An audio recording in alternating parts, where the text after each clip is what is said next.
Well, Nalanda was the most uh, famous old university in India and arguably the oldest university in the world. It was started in the 5th century and became very prominent as a major educational establishment in Asia by the 7th century, where students were coming from China, Japan, Korea, um, um, Mongolia, Indonesia, and elsewhere, and Tibet. It had a high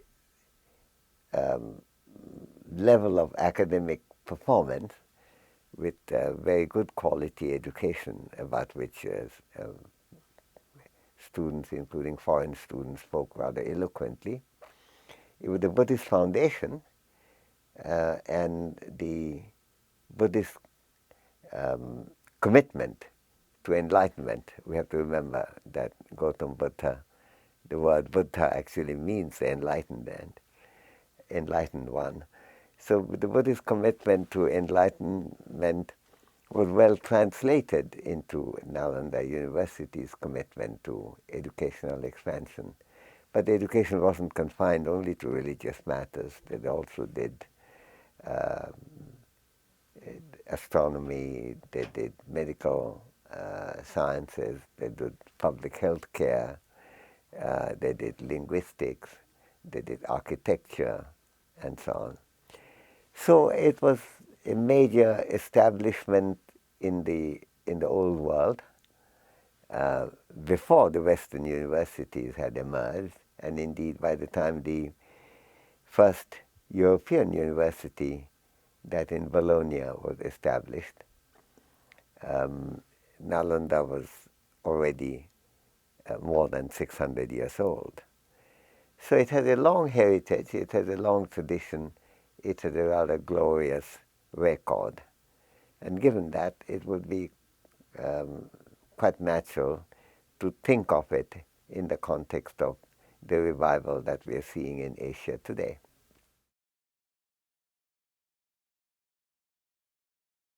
Well, there are four reasons for reviving or re-establishing Nalanda University.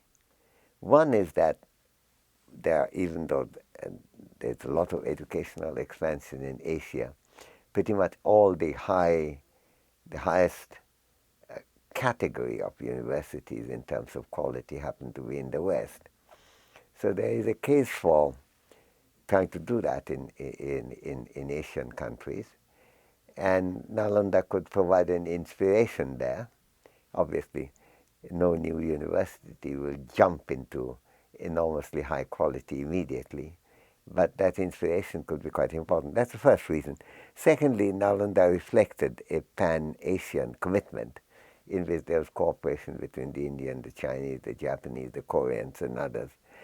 And that's quite important to bear in mind in re-establishing Nalanda University, because it could be a work of considerable value and pride and of interest to the Asian countries. The third thing is that the Asian countries, of course, have many disagreements.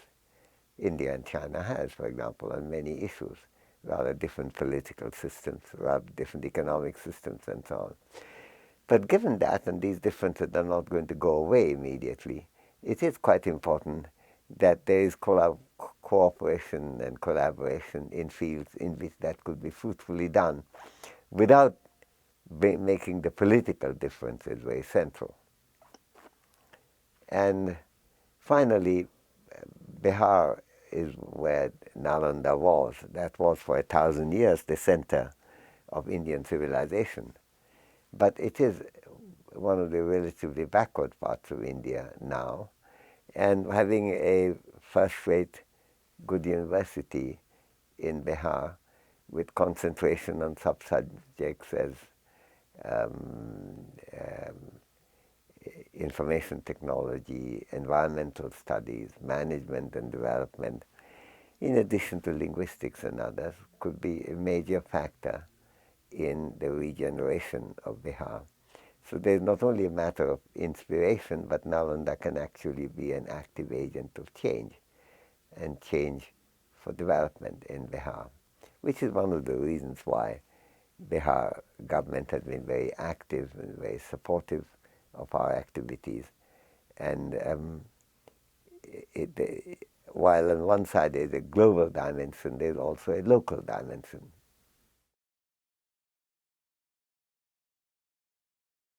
Well, Nalanda stood for, in broadly speaking, for the truth, namely pursuing the understanding of the world in terms of the best method of analysis available. And that applies to epistemology, about the nature of the physical universe. It applies to social realities. It applies to ethics.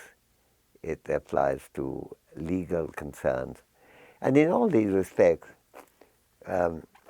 Nalanda holds up a tradition from which India could still get inspiration. Now, on top of that, once the university gets going, and if it is successful, and it happens to, if it manages to develop the kind of quality that's needed, then it will, if that happens, well, then that would be able to materially aid it too. But even the idea of setting up a new modern university at the site, or very near the site of the old Nalanda, is itself quite a major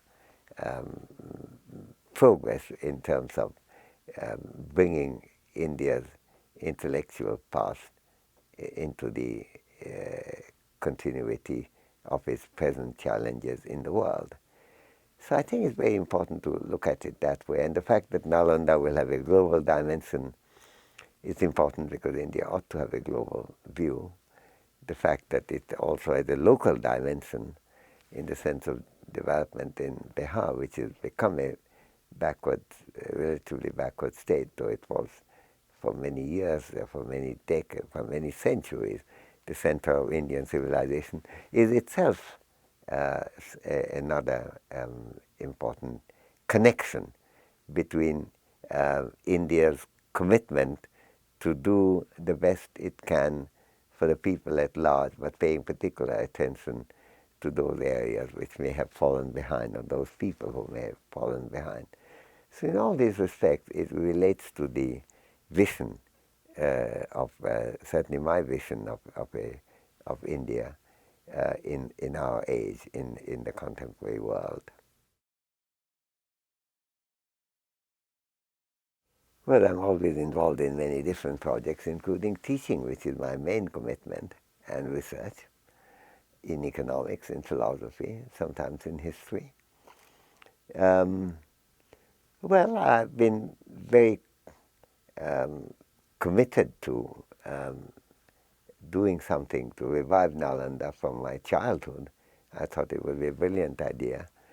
And when the Chief Minister of Bihar asked me to chair this committee, I was very impressed to see how his vision and mine were very similar in this respect.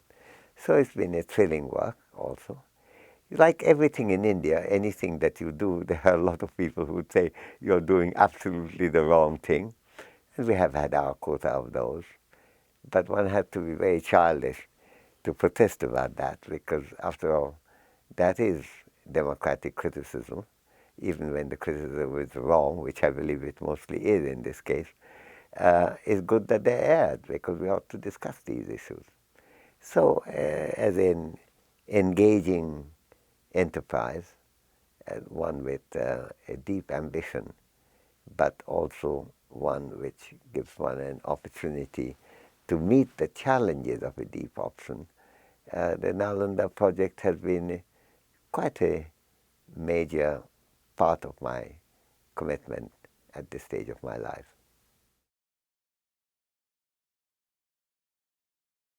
Well, the university is still in a formative stage. the appointment, for example, of the Vice-Chancellor, who was selected by selection committee, is still as a Vice-Chancellor designate. That could become a permanent Vice-Chancellor or fully recognized Vice-Chancellor only when there is a visitor. The visitor was meant to have been the Dr. Abdul Kalam as the President of India then, but thereafter it meant to become routinely the President of India. Now, Dr. Kalam decided that since he's no longer president, it would be only appropriate that it should go to the present president. And the present president now has agreed, only 2 days ago, to be, well, he was asked 2 days ago, and she had immediately said she would be willing to be visitor. So now the long-term governing body has to be permanently appointed, or permanently or longer run way appointed, and they have to work out the program of fundraising, how much of it would be dependent on Indian funds, how much will come from outside, how much of it will be seed money, how much of it will be recurrent grant, how much of it will be endowment. All these questions have to be addressed. At the moment, it's a question of getting the whole thing started. We have been lucky to get 500 acres of land from the Bihar government, which are being made suitable for the purpose of having a university structure there that's quite close to the old site. And it will have the feature of setting up the new buildings, appointing new teachers to get the matter rolling. Now, you can't do one thing only in sequence. At first we find out funding, then we appoint teachers. At the moment, Government of India is carrying the burden of meeting the recurrent expenditure. So we could get started, and then meanwhile also address the long-run issue. There had to be some kind of intelligent merging of the short-run challenges with the long-run challenges to be met.